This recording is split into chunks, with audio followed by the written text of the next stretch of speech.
Hello and welcome again to Squinter's Mint. This video is the one for the boot. You saw an excerpt from this already, or maybe you didn't. If you didn't, then maybe go and check it out. Where I use a TIG welder to weld on a piece of filler rod and pull the dents. This is the lengthier video of selecting a bonnet and dealing with all its issues and really getting it ready for paint. You will see by the finished article, hopefully, that it did turn out lovely.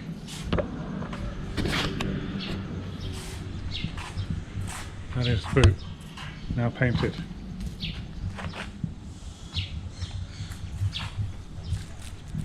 So very pleased with the way that it came out.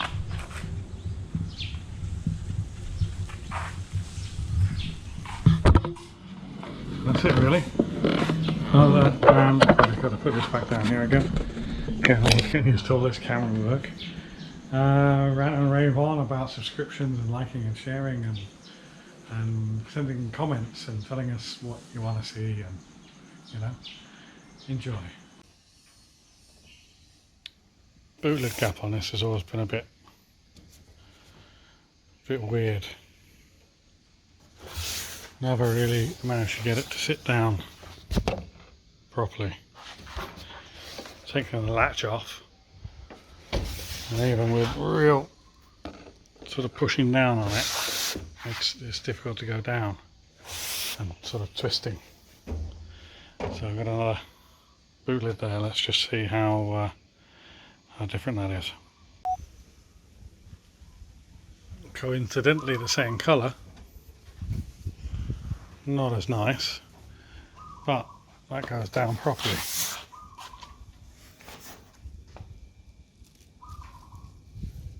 No step. So we're going to prep this one for paint.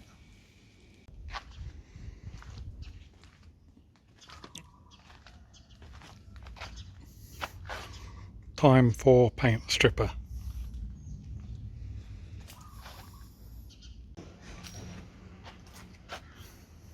Nearly all the filler is off using paint stripper. Got some oil canning repairs to do. There's a bit of a dent there. I'll DA this off in a minute as well. Probably yeah, strip the other side first. You can see the surface rust in it. It's not a rot, but a surface rust, so it needs treating.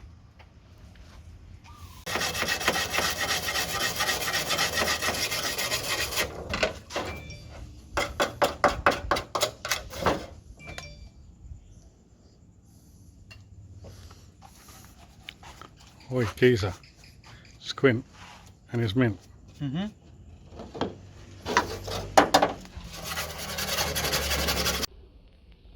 Right, this is bonnet number 3. If this doesn't fit the car well, we're going to have to start robbing bonnet. Start again. Right then, this is boot lid number 3. The one that was on the car didn't match the rear quarters. The one I got to replace it, once we stripped it down, was really rough and a little canny.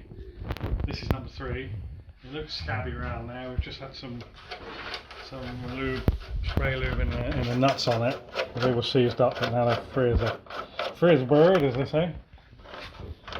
These ones are all right. Never mind. So I'm going to test fit this, and if this passes the body line test, then we're going to use this one. I think. We're going to use this one. We're going to take this lock off though, because I don't have a key for it, and we're going to be able to shut it down to check the line on it. Okay, let's see what it looks like on the car. Going, running, yeah, okay. Right, fitted the bonnet. Use the. You said bonnet. Start again. Okay, right. Slapped it on here. little boot, and use the witness holes, witness marks from the previous original bonnet boot. Jeez, never mind, right, it's a boot. And it lines up. Actually, I have to give it a little twist. But that as it is, lines up okay. I quite like that actually. It's a million times better than the original one. Maybe a little bit better there. So anyway, because it goes on there okay, my next step is to paint strip it. So, paint stripping.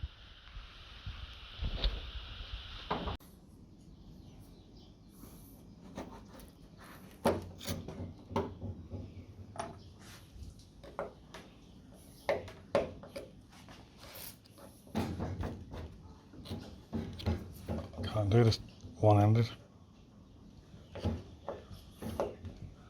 There we go, got it under. Bing! I think these are normally glued on. Yeah.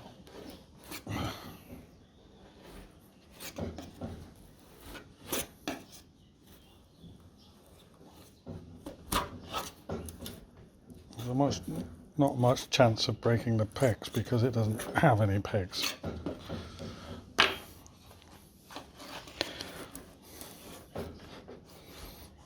GL goes lovely.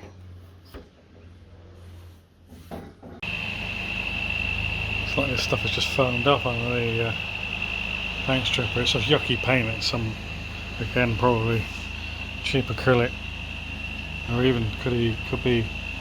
Looks even oil-based paint. It's horrible. It's certainly gone crinkly. I often find that working a system makes things go a little smoother. So that was the first application, scraped off. Second application, then move on to this one, scrape the two off. Third application, or first application on this bit, and then the third on here, second on here, first on there, scrape that off.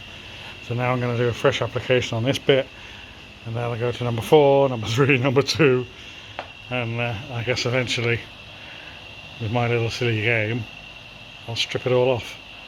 Once I get, I guess, a little bit further than, I think this is filler here, so get down to the filler, I'll crack the DA out. So I reckon that's actually a tactic that works, because I got to application number 4 and application number 1 we're down to bare metal. So we'll just chase that along now. That's quite a giggle. Right, there we go again. So what are we into? 1, 2, 3, 4, 5 applications. And you can see that's not been stripped yet. That's a 1 go, 2 goes, 3 goes, 4 goes. Something like that anyway.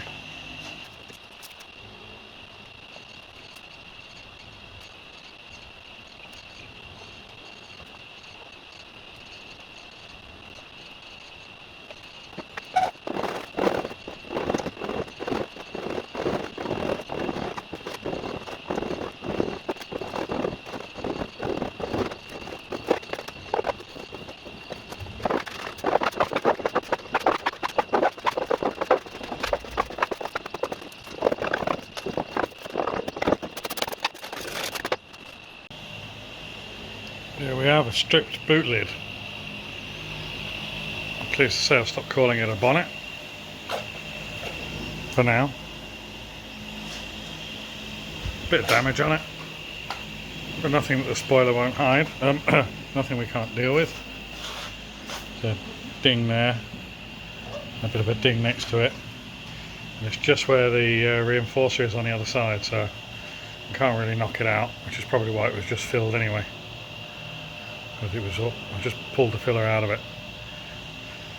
I'll do for now. We'll flip it over tomorrow and strip the other side, and fit it on the car, get the spoiler fitted, and then get it ready for paintio. Now for the B side. A little bit scabby. The paint stripper will sort all that out. Don't think you need to see me do it. Not actually halfway done, because it's going to need quite a bit more work to brighten that up. A lot harder to strip this side than it is the A side.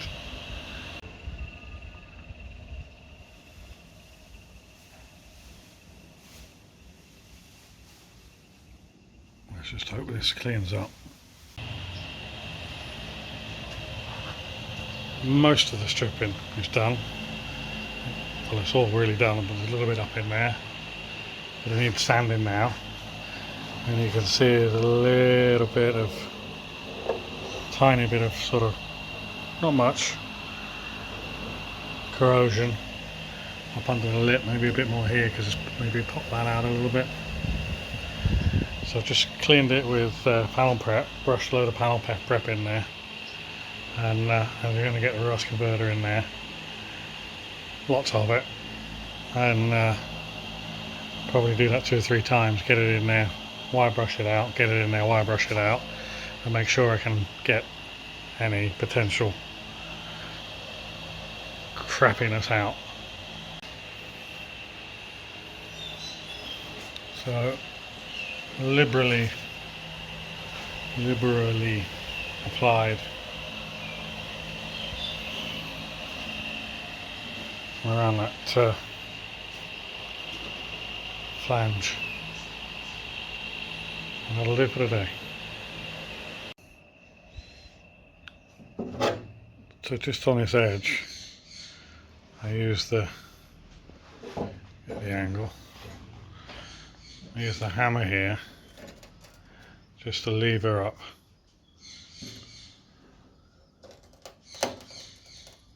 Just to lever that up gently, because obviously there's crusty crap under it.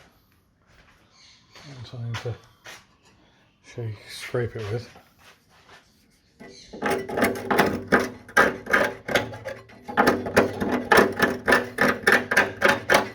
you can see all that coming out. So obviously these are just pinch joints. That's just like a door skin. It's a boot skin. So they're only folded over. So if I gently lever that up back at 90 degrees, I'll be able to get the wire brush attachment in there, the little one, clean that all up to bright metal, rust convert it, maybe even put some primer in there, spray some 1K epoxy primer in there or something, and then fold it back down again with hammer and dolly. Got a feeling this side's okay. Went round it yesterday with a converter. Most of it seems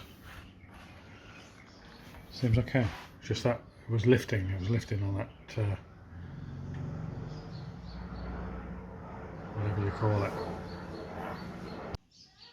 It's a bit more, it's not coming up very beautifully, but hopefully it'll go down a bit better. Obviously you can't hammer things flat when they're full of crunchy stuff behind them. So I'll get the wire brush in there. Got these little attachments there. There's a bigger one somewhere. There we go. Perhaps get that one in there. So I'll let that do its thing. Let it eat away at whatever it's going to eat away at, the oxides, and make its tannings and do whatever it does. Once it's dry, I shall scrub it off and do it again.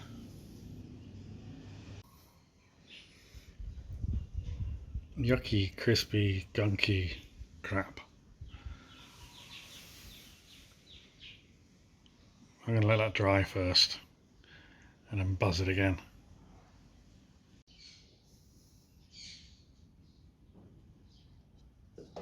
Managed to get the sander in there. Got this sort of jigged up so that I can actually get down in there with the wire brush and the paint stripper, taking as much time to do inside this gap as it did to do the whole of the inside of the boot, I think. Slight exaggeration there, but it's a pain. Looking a little brighter now. Been over it with the DA, and I still need to do in here, but I've got a small sander which I'll get in there with, and probably get in there with. It's looking a little bit better.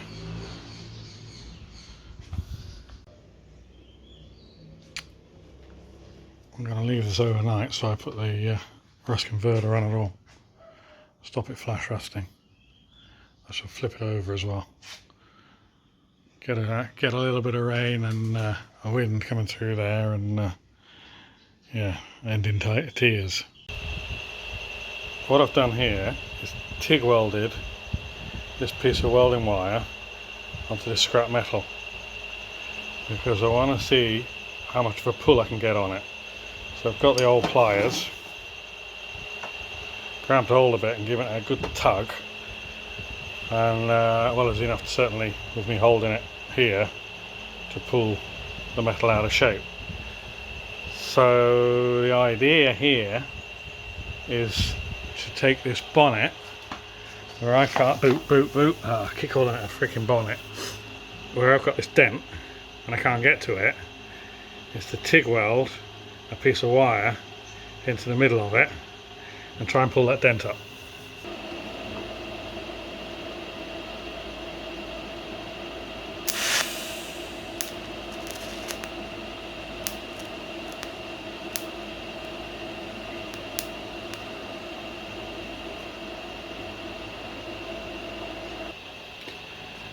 Tell where somebody comes from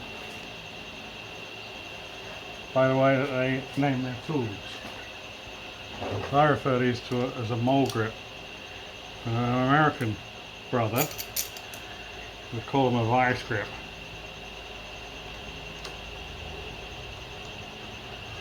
I did wonder about using a slide hammer.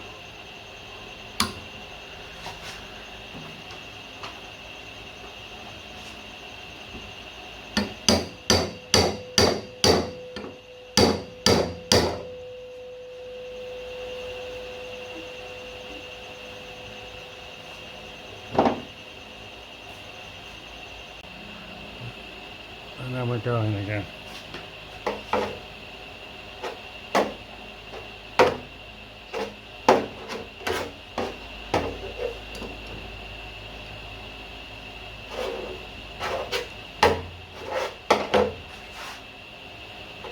It's actually already quite an improvement.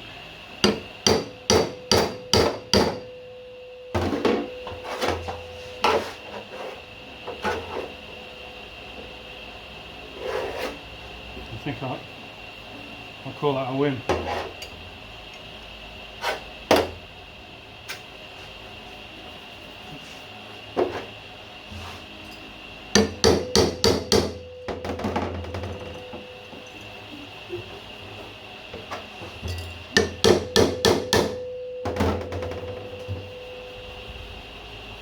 I'm having that.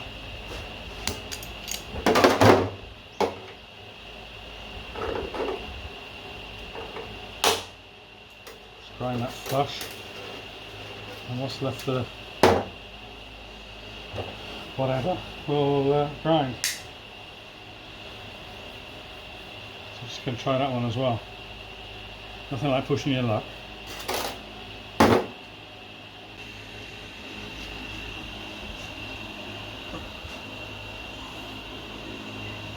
Certainly an improvement. It's still low, but I'd rather have them low than high. I could go more.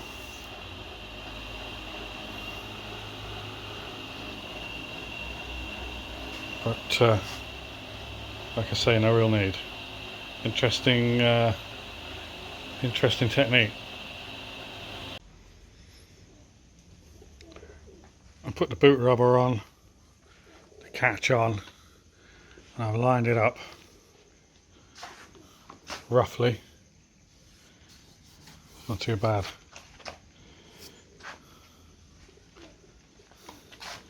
And I've also marked out the location for the fiberglass spoiler.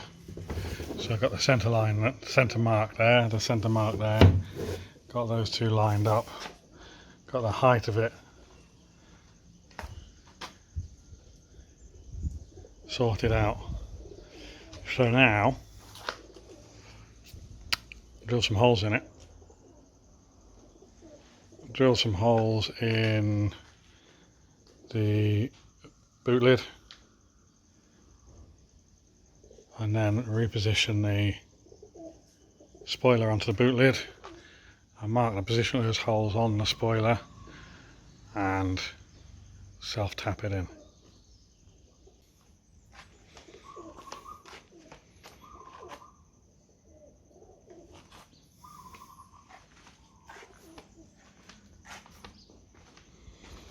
I think that's pretty much where I want it.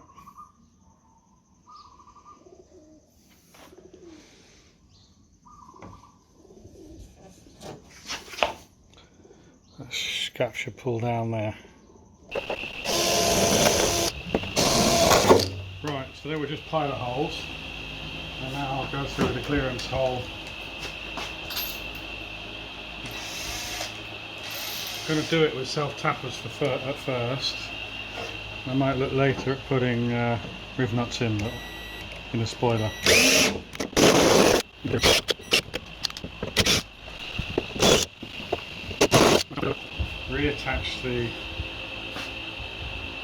Reattach the spoiler with tape and mark or drill the holes with self-tappers. Right, that's a nice sound. But what I'm not very happy with is the way that the fibre shop cut that corner. It's a bit jiggery wiggery, if that's a word. So what I'm going to do is just flatten that out. There's a big nodule of gel coat on there.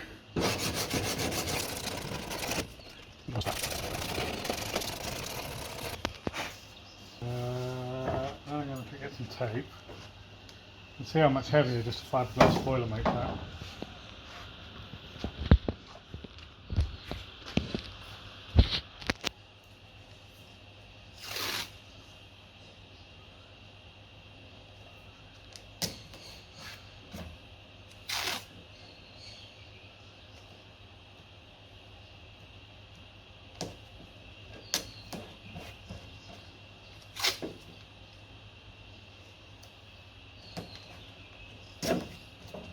I don't know whether this will do it or not, we'll see.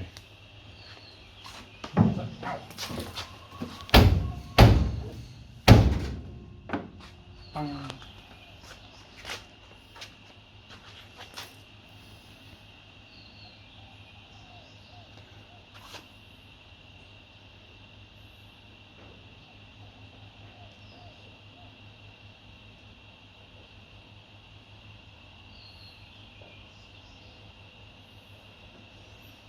Right, something like that.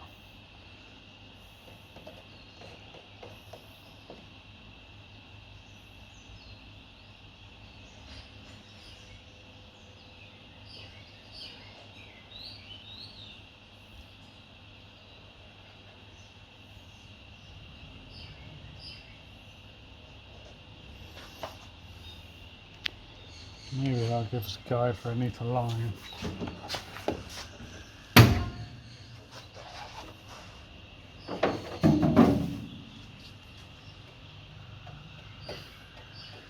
Yeah.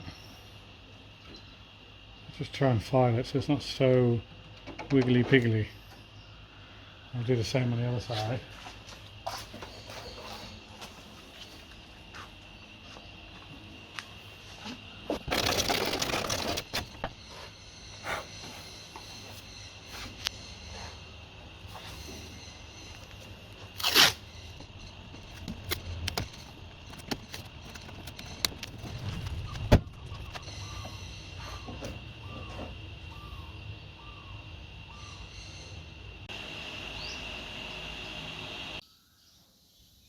Already looking a lot better. We'll let that set up and flip it over, DA the other side, and do the same again. Right, as promised, got the epoxy in there on both sides, and I need to fold that back up now. So with the use of wood hammer,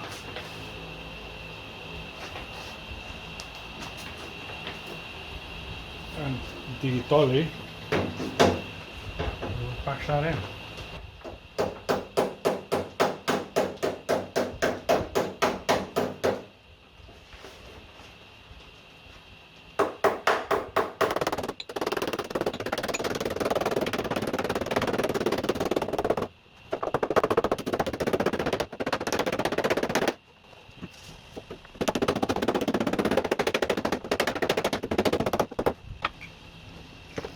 Grab the old ball peen.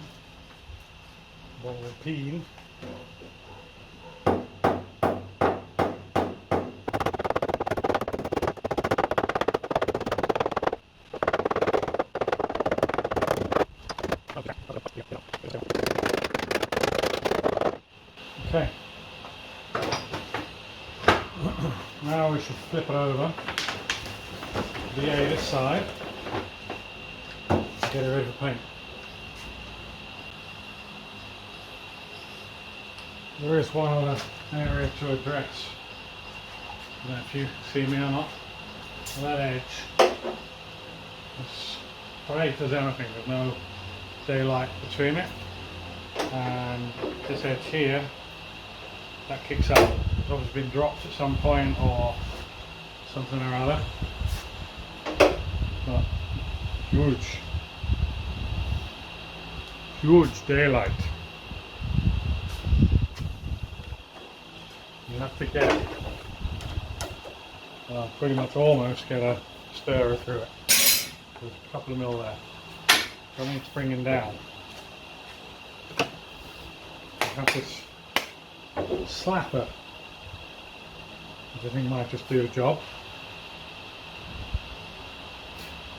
A flapper and a dolly.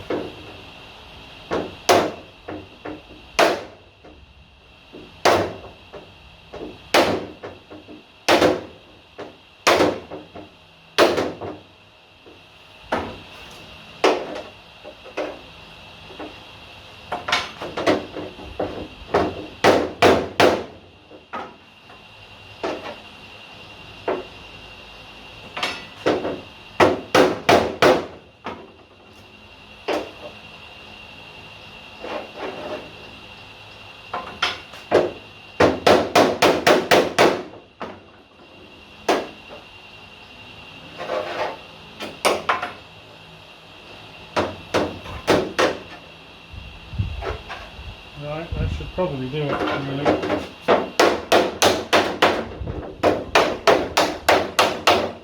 mean, that's just a piece of, it's not even hardwood, medium hardwood, I don't know, it's a bit of a pallet riser or something. Right, always oil, every day, without fail. 2 or 3 drops of machine oil.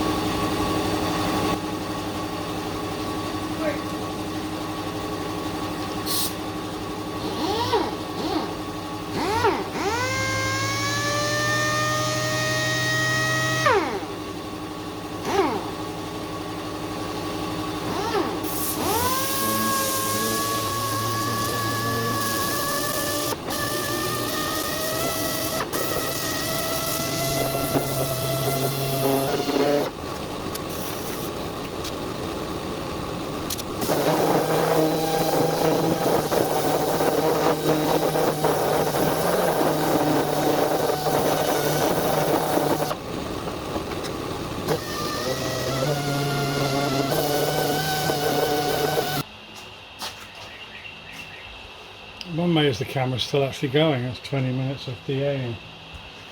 Surprised the pump compressor lasted that long as well.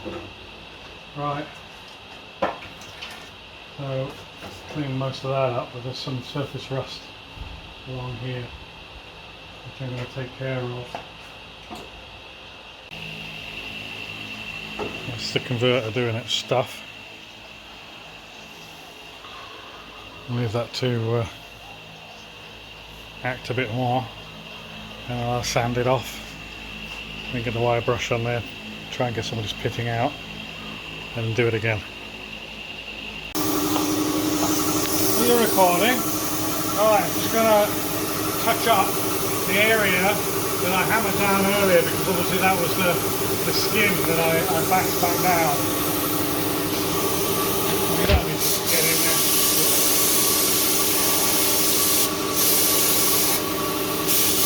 Just to tidy it up a little bit.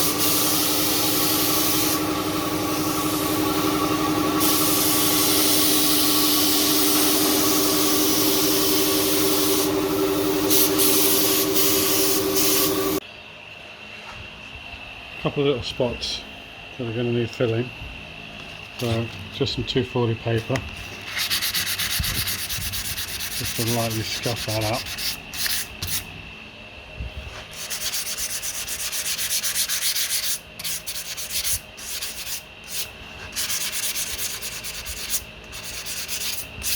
And I'm scuffing that as a key for the filler, the Bondo, which is the Americans say Bondo. Everything's Bondo over there. Okay. Filled a much larger area. This was two sort of separate bits of damage. I just blended them into one. And that was just sort of a pinhole that give them a good wide fill, just to really make sure we get it. Well, I've just knocked down the filler, the DA, new 80 grit in it. Just to knock it down quick. Now I'll guy coat it and do it by hand. This is the guy coat for today. It's nothing special. It's very, very thin, very thinned out black paint. So just going to put it on a cloth and wipe it in.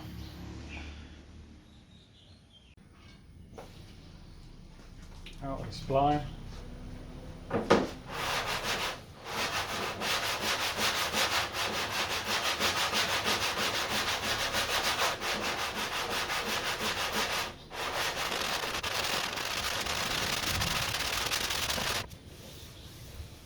Interesting that damage is much bigger than you initially think. So I eye through here. It's going to want another skim of filler in it.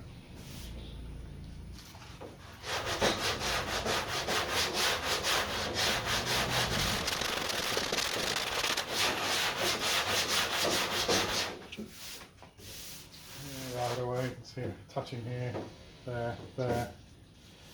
Again, another skim of filler. I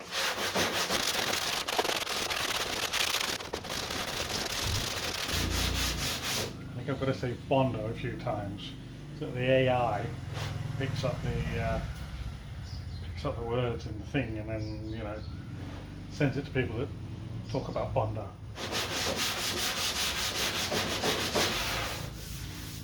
I've also got to ask you to like and subscribe, because I noticed since I stopped asking people, they stopped doing it. So, the screen you're looking at, just down in the corner there, is a Squint and its Mint logo. If you press that, they'll subscribe you.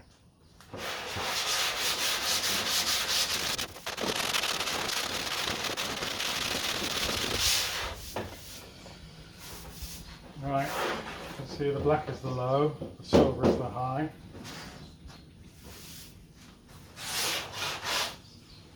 The white side to the rough side.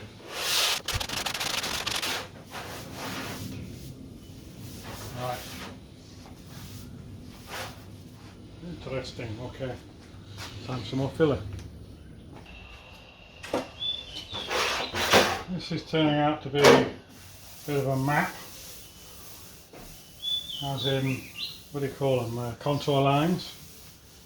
There you can see the highs and the lows and the what's and knots. Doesn't feel, well, it feels a bit high there. There's the spine through the middle, the support. Obviously there's the inner frame to it. Feeling that a little bit. But there's a definite lump there and a lump there.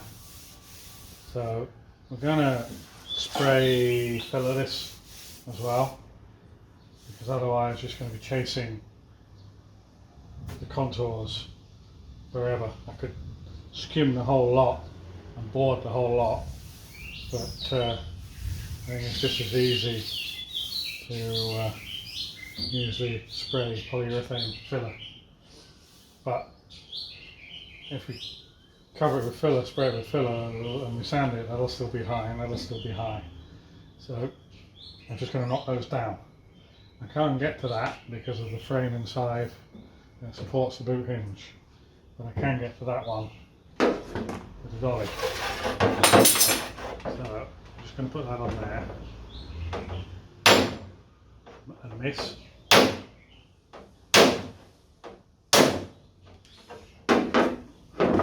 Hopefully that ain't high anymore. Right.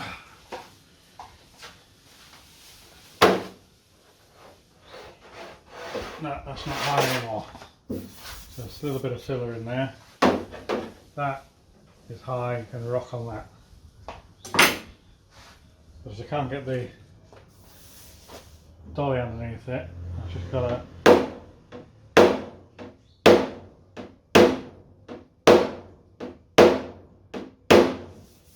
knock it down.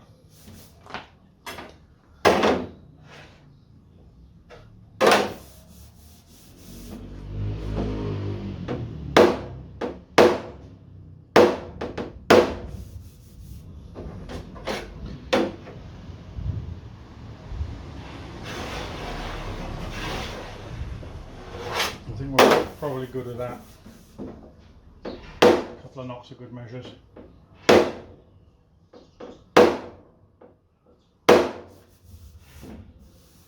Okay. So what I'll do is put a little bit of filler in those. Feels a bit full there, but a bit of filler in those. And then really just epoxy it for doing the filler primer. Not the filler primer, the spray polyurethane filler.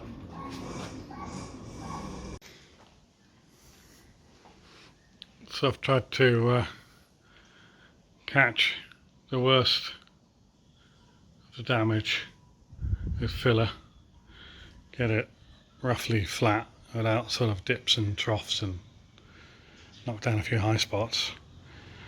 And I've covered it with some etch primer, just a bare metal, just for overnight. But tomorrow I'll scuff that back off and re-epoxy it. There's a little bit of a trowel mark here, you can just feel that, but there's another light skim in there. But yeah, there we go, that's it for today.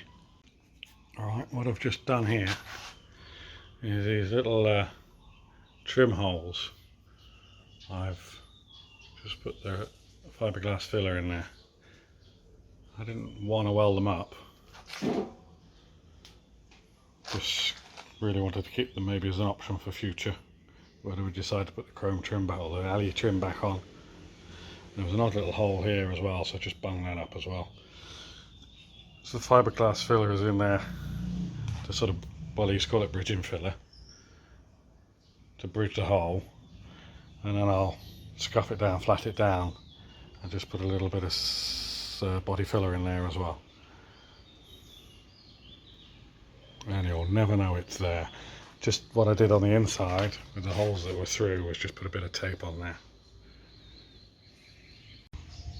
I'm still messing around with a boot lid here. This is the seam that I opened up to rust proof, and being that it was quite pitted, I've stuck some filler in there. I've also got along that edge there and tidy that up.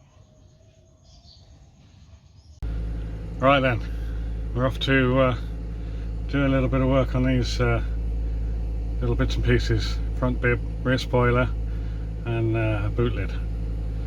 Bit of a spray urethane filler and some primer on one of the parts.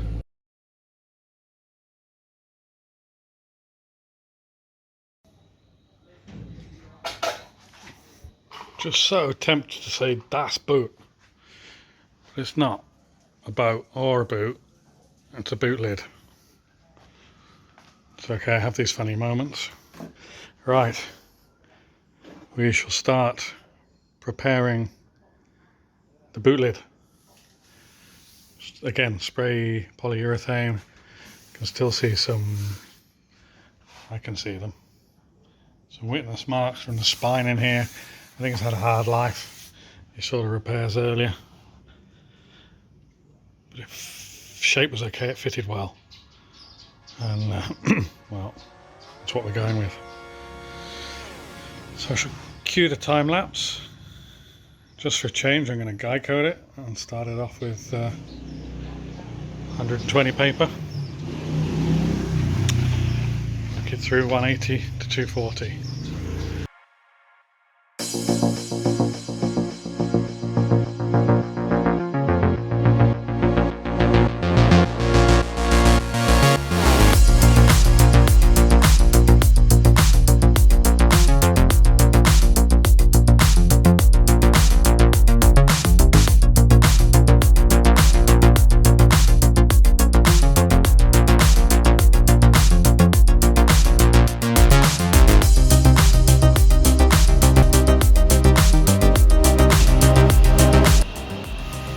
Could work out. That's the top half done in 120. Very minimal breakthrough.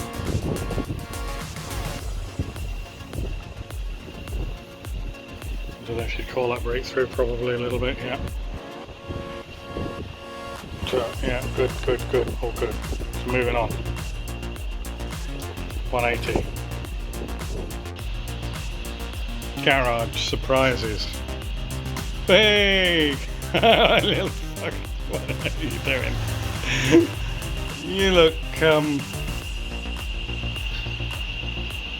I see you shouldn't be there.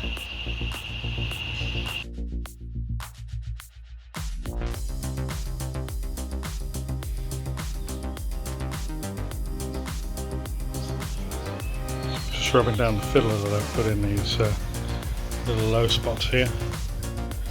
Low there, around the logos, a little bit up on this edge. So I'm just sanding that down now.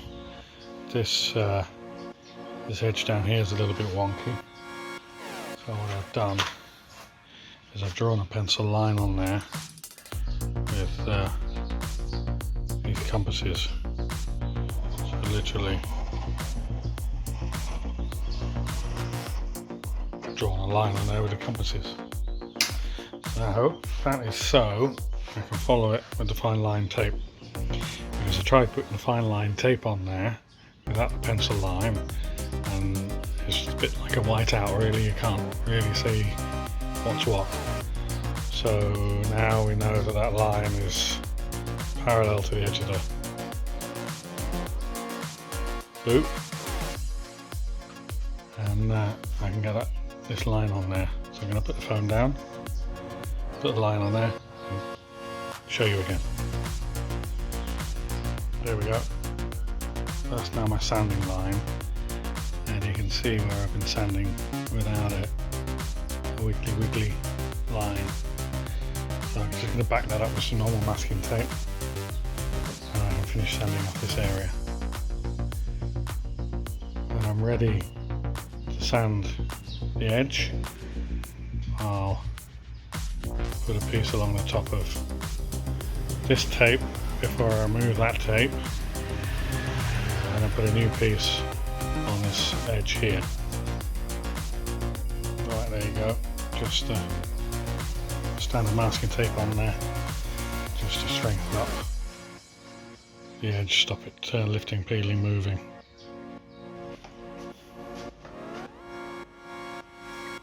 not quite halfway through sanding with the 180 using these two splines. I just realised that's 120 on there, not 180. Haha.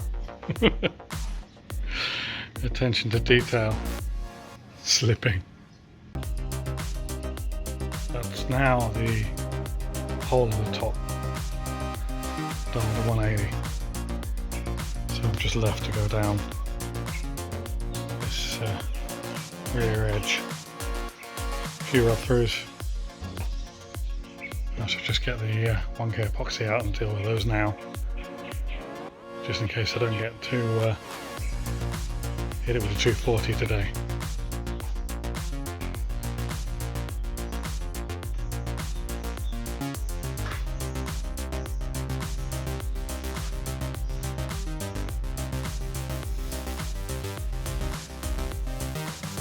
That's the guide coat back on, and now time for the 240 paper.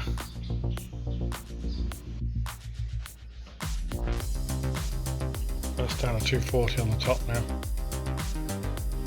So just these couple of small rub throughs. About the biggest one there on the corners. I shall just do the old 1K with them. It's a going primer tomorrow, 2K, but I ain't gonna leave it bare metal until then. So just a little covering of 2K epoxy. Do that now, and then I can carry on with the back of the lid.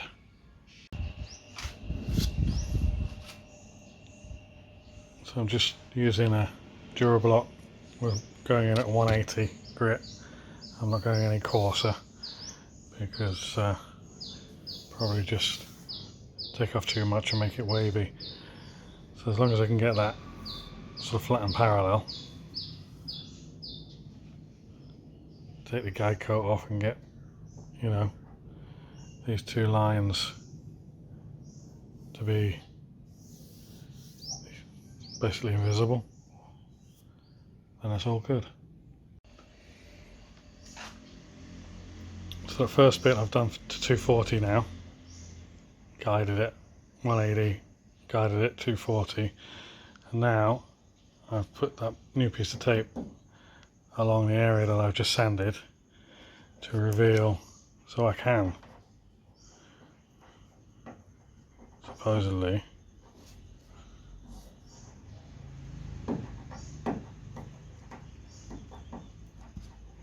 get this off.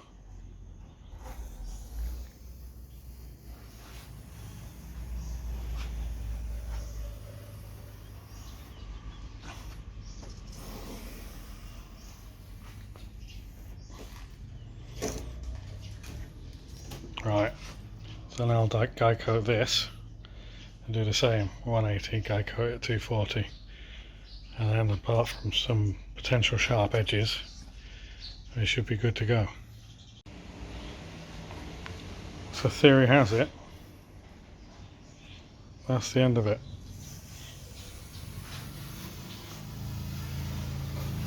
The arms aren't long enough to pull this all off in one go, or are they?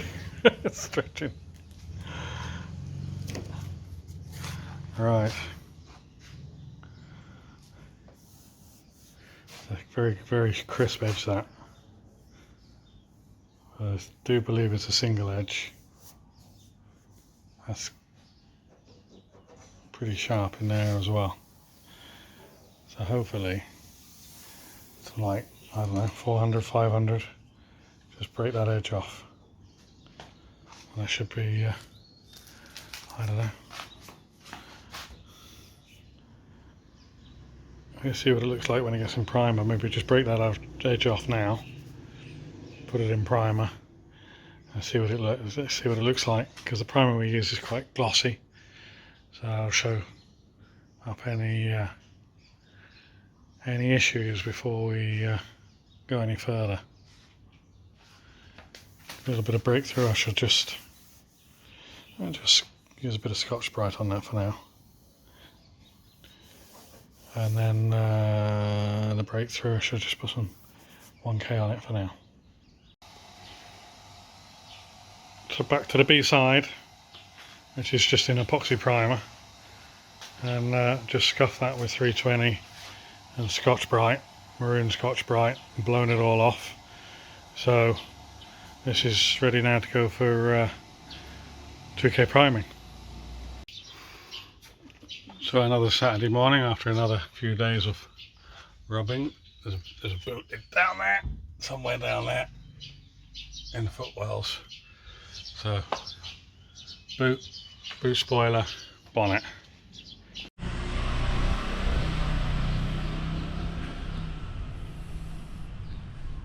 Obviously this is the inside of the boot. What we primed at the weekend. So I've just gone around this with 320 and sanding sponge. This is a sanding sponge, super fine. And then the 320 interface pad made of Scotch-Brite, and just nibbed it all off. And that now can go for red.